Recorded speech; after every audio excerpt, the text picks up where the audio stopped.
Chapter 2 linear equation in one variable. देखो बच्चों, इसको पढ़ने से पहले मैं आपको बता देता हूं कि लीनियर इक्वेशंस किसे कहते हैं और वेरिएबल किसे कहते हैं। तो बच्चों, सबसे पहले बात करते हैं अपन लीनियर इक्वेशन की। तो बच्चों, ऐसी इक्वेशन जिसकी फॉर्म लीनियर, लीनियर कहने का मतलब हो गया, अगर मैंने लिखा y प्लस 6 इक्वल टू 0, ठीक है बच्चों, तो लीनियर यहां पे ये जो टर्म है ना, ये लीनियर है, इसके ऊपर कोई पावर नहीं है, ठीक है। यानी कि ये ना तो कोई क्वाड्रेटिक इक्वेशन है या कोई क्यूबिक इक्वेशन है, ठीक है, या फिर कोई भी पॉलिनोमियल हो सकती है, ठीक है ना। तो ना तो ये क्या है, ना तो ये कोई क्वाड्रेटिक इक्वेशन है, ना ही ये कोई क्यूबिक इक्वेशन है, और ना ही ये कोई पॉलिनोमियल इक्वेशन है। कहने का मतलब इक्वेशन जिसके अंदर अपने पास में ये जो अपना वेरिएबल है ना, उसकी जो पावर होती है वो होती है 1, ठीक है। इसकी पावर क्या होती है 1। अगर 1 से ऊपर होते हैं तो फिर ये आपकी इक्वेशन लीनियर नहीं रहती है, ठीक है। तो लीनियर इक्वेशन के अंदर क्या होगा बच्चों, जो पावर आएगी ना वेरिएबल की, वो क्या होगी 1 होगी। और 1 वेरिएबल का मतलब बच्चों ये हो गया कि आपके पास में एक ही वेरिएबल है। वेरिएबल का मतलब होता है कि जो चेंज होता रहता है बच्चों। एक तो होता है कांस्टेंट और दूसरा होता है वेरिएबल। एक तो होता है कांस्टेंट जो चेंज नहीं होता, यानी कि फिक्स रहता है, ठीक है, और एक होता है वेरिएबल। तो वेरिएबल जो होता है ना आपका बच्चों, वो चेंज होता रहता है ना, वेरी करता रहता है। वेरी से नाम ही हो रहा है ना वेरिएबल, यानी कि वो वेरी करता रहता है, चेंज होता रहता है, ठीक है बच्चों। टाइप के क्वेश्चंस को सोल्व करते हैं ना, तो देखो इसमें अपने पास में 2 टर्म्स होती है, एक तो लेफ्ट हैंड साइड की और एक होती है राइट हैंड साइड की। तो बच्चों, अपने को क्या करना होता है कि लेफ्ट हैंड साइड को राइट हैंड साइड से इक्वल प्रूव करना होगा, है ना। तो ये लेफ्ट हैंड साइड की टर्म और ये राइट हैंड साइड की टर्म, ठीक है बच्चों। तो ये 2 टर्म होती है और इनके बीच में जो साइन लगता है ना, इसको बोलते हैं इक्वलिटी का साइन, ठीक है बच्चों। इक्वलिटी के साइन का मतलब ये है कि आपकी लेफ्ट हैंड साइड और राइट हैंड साइड को इक्वल करने का काम जो करेगा वो होगा ये इक्वलिटी वाला साइन, ठीक है। हाँ, तो बच्चों, जब अपन कोई वेरिएबल को सोल्व करते हैं, ठीक है, जैसे मैंने यहाँ पे y प्लस 6 इजिकल टू 0 लिखा था, तो अब मैंने क्या किया, इस y को इधर ही रहने देता हूं मैं, और ये जो 6 है ना उसको मैं इधर ट्रांसफर कर देता हूँ। y इजिकल टू क्या हो जाता है -6। तो मेरे पास में जो वैल्यू है ना -6, यही क्या है, ये है सॉल्यूशन ऑफ इक्वेशन। क्या है, सॉल्यूशन ऑफ इक्वेशन, ठीक है बच्चों। तो सॉल्यूशन ऑफ इक्वेशन हो गया y इजिकल टू -6, ठीक है बच्चों। हाँ, तो बच्चों आपका क्वेश्चन है 2x minus 3 is equal to x plus 2। तो इसको अपन सॉल्व करते हैं। तो बच्चों देखो, 2x minus 3 is equal to x plus 2 लिख दिया मैंने इसको, ठीक है बच्चों। अब ये जो x है ना और इधर भी x है, तो x वाली टर्म को एक साथ लेके आ जाएंगे, और जो कांस्टेंट वाली टर्म है ना आप उसको उधर शिफ्ट कर देंगे। तो देखो 2x माइनस x, ये प्लस का x था, उधर जाके माइनस का x हो जाएगा, और ये प्लस माइनस का 3 है तो उधर जाके प्लस का 3 हो जाएगा, तो 3 प्लस 2। तो बच्चों यहाँ पे लिखेंगे बाय ट्रांसफर, ठीक है ना, यानी कि अपन ने इसको इधर ट्रांसफर किया और इसको इधर ट्रांसफर किया, तो मैंने लिख दिया बाय ट्रांसफर, ठीक है बच्चों। उसके बाद 2x माइनस x, मतलब 2x में से एक x गया तो कितना बचा, एक x। 3 प्लस 2 कितना होता है 5, तो अपना आंसर हो जाएगा x is equal to 5। Next बच्चों क्वेश्चन है एग्जाम्पल नंबर 2 अपना, 5x plus 7 upon 2 is equal to 3 upon 2x minus 14। तो देखो बच्चों, इस टाइप का क्वेश्चन में आपको क्या करना है, सबसे पहले देखिए बच्चों, मैंने आपको बताया कि आपको x वाली टर्म को एक साइड में और जो कांस्टेंट टर्म है उसको दूसरी साइड में लेके चले जाएंगे। तो मैंने क्या किया, 5x और 3/2x प्लस का है, उधर जाके माइनस का हो जाएगा, ठीक है बच्चों। ये हो गया माइनस का 3/2x, और इधर आपका जो प्लस का 7/2 वो उधर जाके माइनस का हो जाएगा, तो -14 ऑलरेडी है और -7/2, तो ये हो जाएगा बाय ट्रांसफर, ठीक है बच्चों। अब देखिएगा इसमें, देखो मेरे को यहाँ पे क्या करना पड़ेगा, अब एलसीएम लेना पड़ेगा। यहाँ पे बीच में नीचे 1 मान लेते हैं अपन, तो ये हो जाता है 2। अब आपका एलसीएम आ गया 2, तो देखो 2 इंटू 5 10x माइनस यहाँ पे 2 1/2 1 into 3 3x is equal to, यहाँ पे बच्चों वापिस से आपको क्या लेना पड़ेगा, एलसीएम लेना पड़ेगा। तो यहाँ पे एलसीएम लेंगे अपन, तो देखो यहाँ पे नीचे 1, तो ये हो जाएगा 2 इंटू 14, तो माइनस का 28 माइनस 2 अपॉन 2 1 इंटू 7, ये हो गया 7, ठीक है बच्चों। अब देखिए 10x में से 3x गया तो 7x अपॉन 2 हो गया आपका,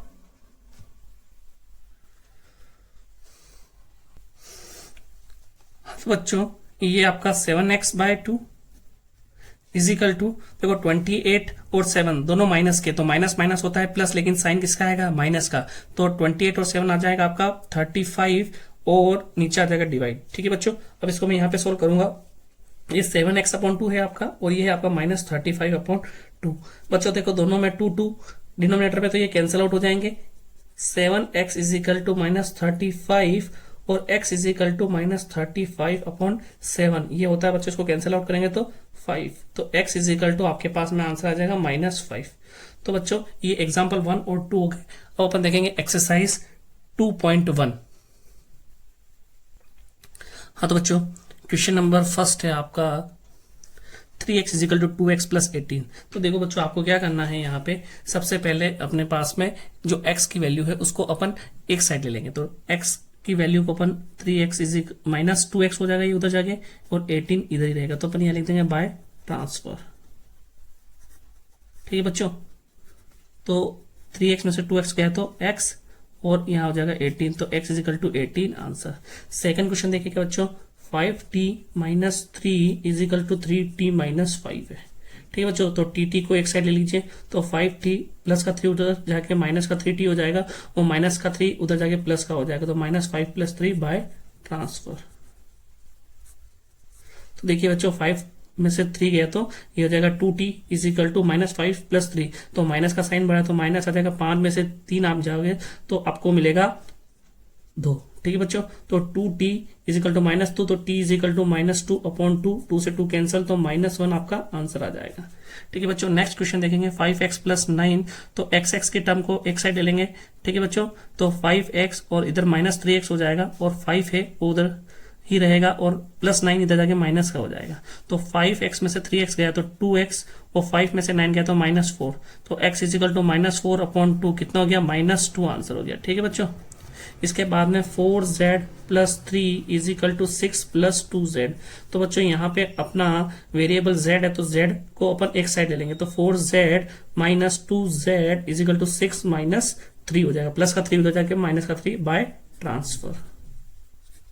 ठीक है बच्चों, 4z में से 2z गया तो 2z इजिकल टू 6 में से 3 गया तो 3, तो z इजिकल टू आ जाएगा अपने पास बच्चों 3/2। आंसर आपका z इजिकल टू 3/2। उसके बाद देखिएगा बच्चों 2x - 1 इजिकल टू 14 - x है, तो अपने को क्या करना है, x के टर्म को एक साइड, तो -x उधर जाके +x हो जाएगा, और 14 - 1 इधर जाके +1 हो जाएगा, 14 + 1 ये हो जाएगा बच्चों बाय ट्रांसफर। ठीक है बच्चों, तो 2x + x हो जाएगा 3x, और 14 + 1 हो जाएगा 15, तो x इजिकल टू हो जाएगा 15/3, तो ये आपके पास आंसर आ जाएगा x इजिकल टू 5। ठीक है बच्चों, ये बाय ट्रांसफर है।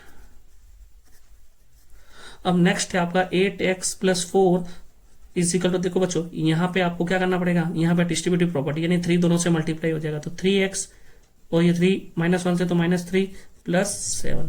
अब आपको क्या करना है, माइनस माइनस वाले टर्म को एक साथ लेना है, तो 8x। ठीक है बच्चों, और 8x -3x हो जाएगा, और 7, तो ये माइनस का 3, और ये प्लस का 4 इधर जाके माइनस का 4 हो जाएगा। ये कैसे हुआ बच्चों, बाय ट्रांसफर हो जाएगा। ठीक है, 8x में से 3x गया तो 5x इजिकल टू, अब 7 में से 3 गया तो बच्चों 4, प्लस का 4 और माइनस का 4 तो 0। ठीक है बच्चों, किसी भी नंबर को अगर 0 आ जाता है और किसी नंबर से डिवाइड करते तो आंसर आता है हमेशा 0। ठीक है बच्चों, देखिए बच्चों क्वेश्चन नंबर 7 है आपका, यहाँ पे x इजिकल टू 4/5 है, तो ये 4/5 दोनों से मल्टीप्लाई हो जाएगा, x + 4/5 × 10। ठीक है बच्चों, अब इसको सोल्व करते हैं अपन। अब x है की टर्म को आप उधर शिफ्ट करेंगे, तो -4/x इजिकल टू ये हो जाएगा बच्चों 40/5। ये इसको कैंसिल आउट करेंगे तो यहाँ पे आ जाएगा आपके पास में 8। ठीक है बच्चों, इसको यहाँ सोल्व कर रहा हूँ मैं। अब यहाँ पे एलसीएम आ जाएगा आपका 5, तो यहाँ पे नीचे है 1, तो बच्चों यहाँ पे 5 × 1 5, ये आ जाएगा आपके पास में 5x माइनस यहाँ पे आ जाएगा आपका 4x। ठीक है, क्योंकि 5 से 5 डिवाइड करते हैं 1, और 1 × 4, तो 5x - 4x इजिकल टू आपका 8 हो जाएगा बच्चों।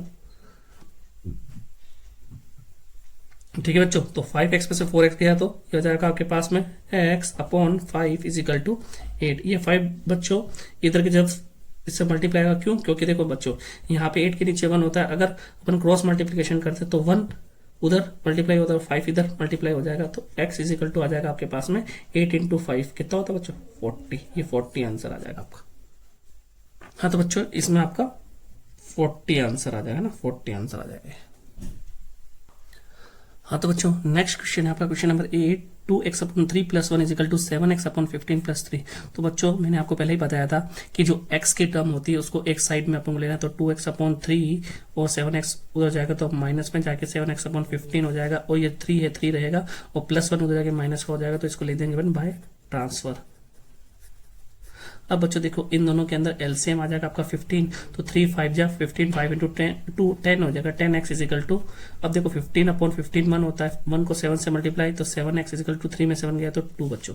अब देखेंगे यहाँ पे 10 में से 7 गया तो आपके पास में आ गया 3x is equal to 15 is equal to 2, तो x इज इक्वल टू बच्चों आ जाएगा आपके पास में, ये 15 इधर मल्टीप्लाई हो जाएगा तो 30 और 3 डिनोमिनेटर में आ जाएगा बच्चों, तो ये हो जाएगा आपके पास में 10 आंसर। ठीक है बच्चों, नेक्स्ट क्वेश्चन आपका 2y plus 5 upon 3 equal to 26 upon 3 minus Y.